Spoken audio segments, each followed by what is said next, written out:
असल मायने में मणिपुर हिंसा में जो दो कम्युनिटी आपस में लड़ रही हैं, या फिर कहिए दो ट्राइब्स आपस में लड़ रही हैं, एक मैतेई और एक कुकी। कुकी जो है उनकी तरफ से एक लीडर इस समय खालिस्तान के अंदर तस्वीर उसकी वायरल हुई और उसका एक वीडियो वायरल हुआ। उस वीडियो में जो व्यक्ति दिखाई दिया वो खालिस्तान समर्थक जो लोग हैं वो कनाडा के अंदर जहां सरे सरे नामक जगह जहां पर निज्जर रहा करता था वहां पर वो व्यक्ति देखा गया। एक कुकियों का गठबंधन है जिसको नामटा के नाम से जाना जाता है, north American Manipur tribal association, that is NAMTA. NAMTA नामक संगठन का यह प्रतिनिधि हाल ही में खालिस्तानियों के साथ देखा गया। कहां देखा गया? कनाडा के अंदर देखा गया। व्यक्ति का नाम क्या है? लीन गांगते।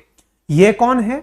यह व्यक्ति असल मायने में मणिपुर को भारत से अलग कराना चाहता है। अब आप देखिएगा, कनाडा अपने आप में अब एक ऐसी जगह बनती चली जा रही है, जितनी भी भारत विरोधी ताकतें हैं वो कनाडा जाकर शरण ले रही हैं।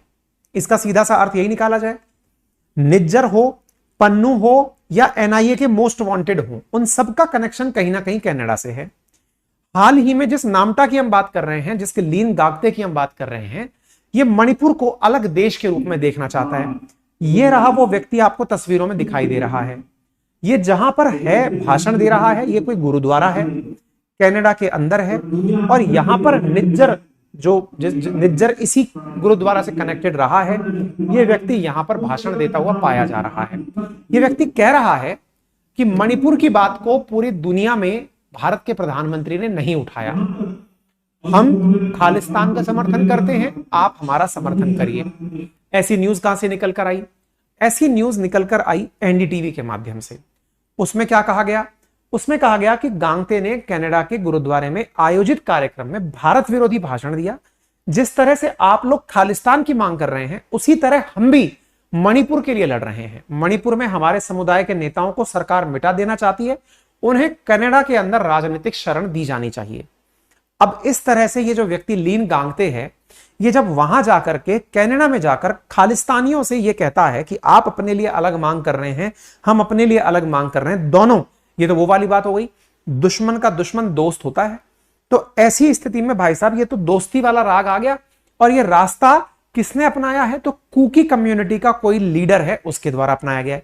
लेकिन इस समय पर इस बात को पूरी अथॉरिटी के साथ कहना कि ये वीडियो कब का है, इस वीडियो की क्या सत्यता है, क्या ये व्यक्ति इस समय की ही बात कर रहा है या इससे पहले की बात कर रहा है, इसके बारे में कोई भी क्लेम नहीं कर रहा है। लोगों का यह कहना है कि संभवतः यह व्यक्ति जब भी वहां था, लेकिन अगर यह खालिस्तान का साथ मांग रहा है, इसका मतलब खालिस्तान इंडिया को तो पसंद नहीं करता, क्योंकि वो तो इंडिया के टुकड़े चाहता है। यह व्यक्ति उनका साथ चाह रहा है जो कि देश को तोड़ने की बात करते हैं। निश्चित ही इस व्यक्ति के भी इरादे तो नेक नहीं हैं। यह बात इन्होंने अपने लेवल पर निकाली। ठीक है, ये कुकी नेता भारत में अपने आप को अल्पसंख्यक मानते हैं और कहते हैं कि भारत के प्रधानमंत्री नरेंद्र मोदी दुनिया भर में जाकर आए, लेकिन मणिपुर का मामला नहीं उठाकर आए। अब आप इस नामटा के बारे में भी थोड़ा सा जान लीजिए। यह कुकियों का संगठन है और यह संगठन वर्ल्ड बैंक से कहता है कि मणिपुर के विकास के लिए जो आप पैसे दे रहे हो वो मत दो। अब आपका दिमाग चकरा जाएगा कि यार ऐसा कौन करेगा भाई, अपने ही विकास के लिए पैसा मिल रहा हो, वर्ल्ड बैंक दे रहा हो, तो लेने से मना क्यों करे।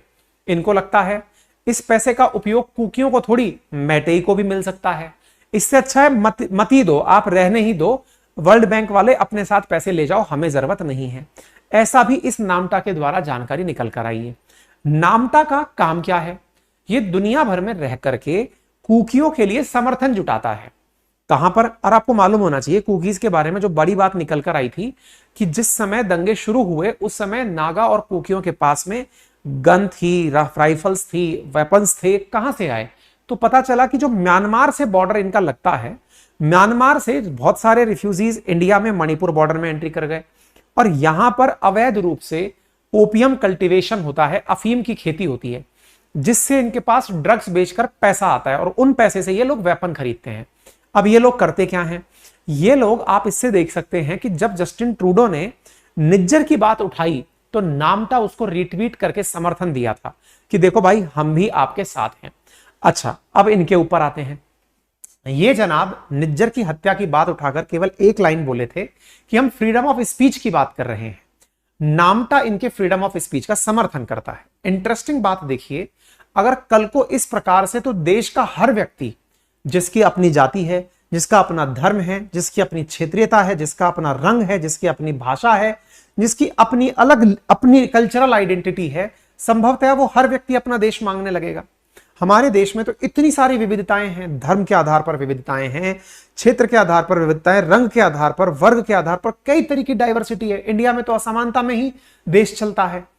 ऐसी स्थिति में जो ये वर्ग संघर्ष की स्थिति है, जात की व्यवस्था है, चाहे धर्म की व्यवस्था है, अगर ऐसा हुआ तो हर व्यक्ति देश का देश मांगने लगेगा और कनाडा के अंदर शरण ले लेगा, वहां जाकर के बढ़िया से मांग उठा लेगा कि हाँ भाई भारत के टुकड़े कर दो। ये तो पुरानी बात निकल कर आ गई कि ब्रिटिशर्स तो पहले ही कहते थे कि इंडिया कभी यूनाइटेड रह ही नहीं सकता। तो इसका मतलब ये हुआ कि इन लोगों को तो ये बिल्कुल पसंद ही नहीं आ रहा होगा कि इंडिया इतना अच्छे से चल कैसे रहा है।